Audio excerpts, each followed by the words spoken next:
শ্বাসকষ্ট, বুকে ব্যথা, টয়লেট যেতে তাকে 30টা সিঁড়ি ভাঙতে হলো। এর জেরে বৃদ্ধ রোগীর প্রাণটাই চলে গেল। চাঞ্চল্যকর অভিযোগ মৃতের পরিবারের। আর ঘটনাস্থল আবারও সেই আরজিকর।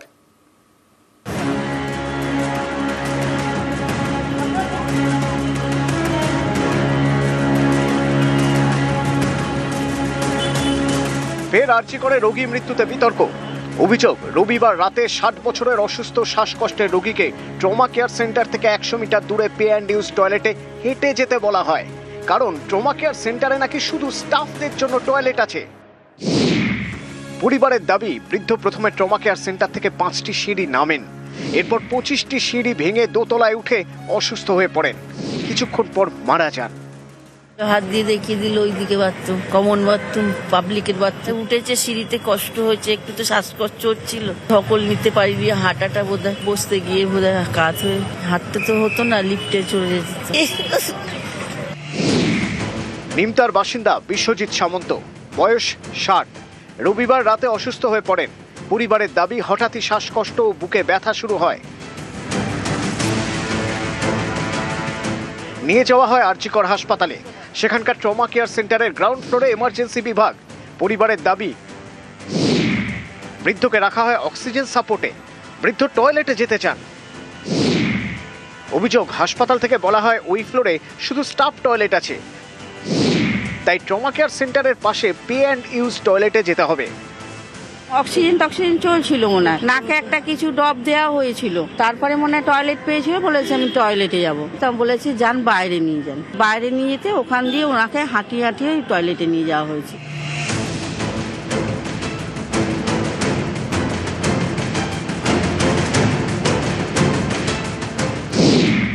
পরিবারের দাবি, ট্রমা কেয়ার সেন্টার থেকে নামতে 5টা সিঁড়ি ভাঙতে হয়,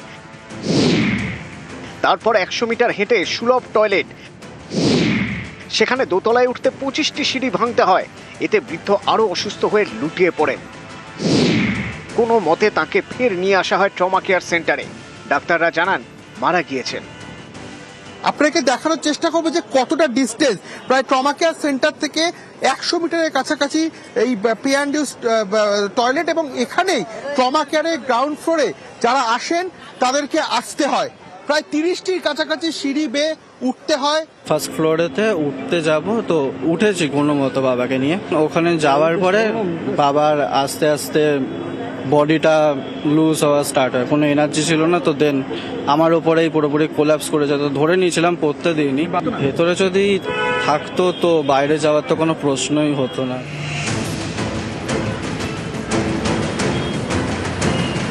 পঁচিশটা সিঁড়ি ভেঙে তবে টয়লেট। সুস্থ মানুষ অসুস্থ হয়ে পড়বেন, আর অসুস্থ বৃদ্ধ মারাই গেলেন। এতে ক্ষোভে ফেটে পড়েছে তার পরিবার। তাদের প্রশ্ন, কেন অসুস্থ রোগীকে অক্সিজেন সাপোর্ট খুলে বাইরের টয়লেটে পাঠানো হলো? কেন ট্রমা কেয়ার সেন্টারের স্টাফদের টয়লেট ব্যবহার করতে দেওয়া হলো না? সেটা করতে দিলে হয়তো এরকম পরিণতি হতো না। কেন বাইরে সুলভ টয়লেটে যাওয়ার জন্য রোগীকে একটা স্ট্রেচার দেওয়া হলো না? এটা হচ্ছে কি, ট্রমা কেয়ারে এক্সেসিভ লোড পড়ে যাওয়ায় ম্যাক্সিমাম সময় বাথরুম গুলো এনগেজ থাকছে। তাই জন্য আমরা এটা নিয়েও কথা বলছি যে এই যে এত এনগেজমেন্ট, এত লোড বেড়ে গেছে, আমরা এটাও কথা বলেছি যদি কোনোভাবে বায়ো টয়লেট, কিন্তু বায়ো টয়লেটের প্রভিশন নেই। এতদিন যেমন ভাগ ছিল ডক্টর, স্টাফ এবং পেশেন্ট এবং রিলেটিভসদের জন্য, পুরোটাই যদি সবার জন্য ওপেন আপ করে দেওয়া যায়, এছাড়া সমস্যার সমাধান করা very difficult for the time being. সকালবেলা 7টার সময় সবারই সমস্যা তৈরি, কেউ এই বিল্ডিং এ, কেউ উপরে, কেউ নিচে, এইভাবেই চলে। রোগীদের জন্য কোনো এক্সক্লুসিভলি কিছু নেই। কখনো কখনো ওই যে পে অ্যান্ড ইউজ টয়লেট এইভাবেই যাচ্ছে।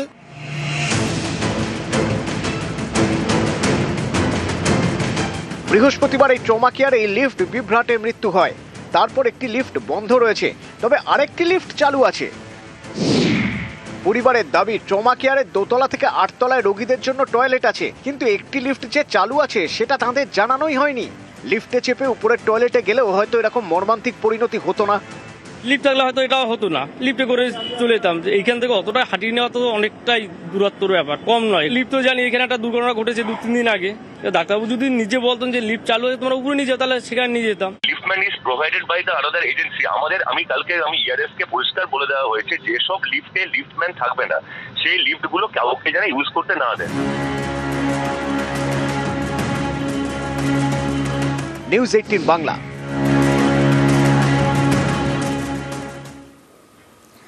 আবারও সেই আরজিকর। বৃহস্পতিবার লিফটে আটকে মৃত্যু, রবিবার টয়লেট যেতে 30টা সিঁড়ি ভাঙায় অসুস্থ বৃদ্ধের মৃত্যুর অভিযোগ। আর এ নিয়ে ভোটের বাংলায় চড়েছে পারদ।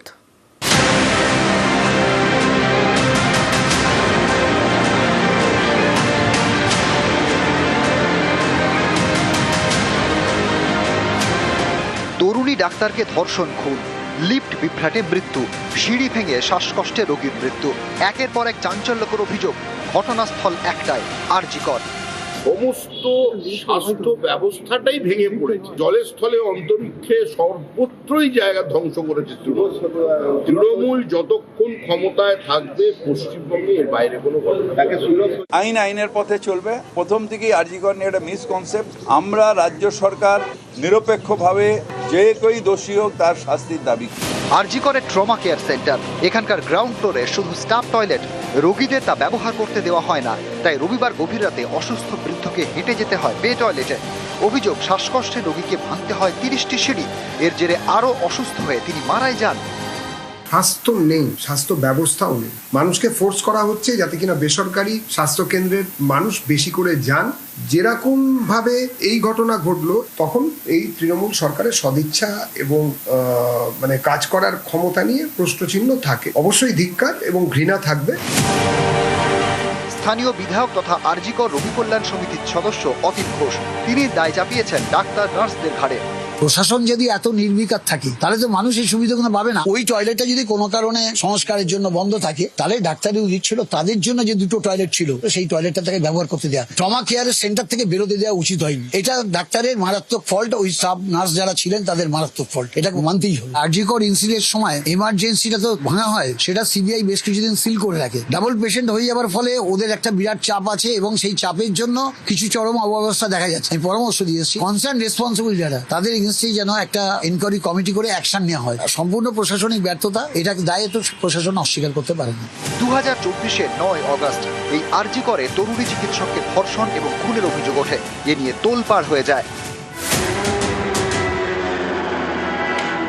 রাস্তায় নেমে শুরু হয় আন্দোলন। বৃহস্পতিবার সেই আরজি কর হাসপাতালে লিফটে আটকে মৃত্যু। আর এবার টয়লেট যেতে গিয়ে 30টা সিঁড়ি ভেঙে অসুস্থ বৃদ্ধের মৃত্যুর অভিযোগ। যত কাণ্ড আরজি করে। সমস্ত স্বাস্থ্য ব্যবস্থাটাই ভেঙে পড়েছে। বাথরুমে হবে, লিফটে হবে, মানে জলের স্থলে, অন্তরিক্ষে, সর্বত্রই জায়গা ধ্বংস করেছে তৃণমূল। যতক্ষণ ক্ষমতায় থাকবে পশ্চিমবঙ্গে এর বাইরে কোনো আইনের পথে চলবে। প্রথম থেকেই আরজি কর নিয়ে একটা মিসকনসেপ্ট। আমরা রাজ্য সরকার নিরপেক্ষভাবে যে কেউ দোষী হোক তার শাস্তির দাবি। নিউজ 18 বাংলা।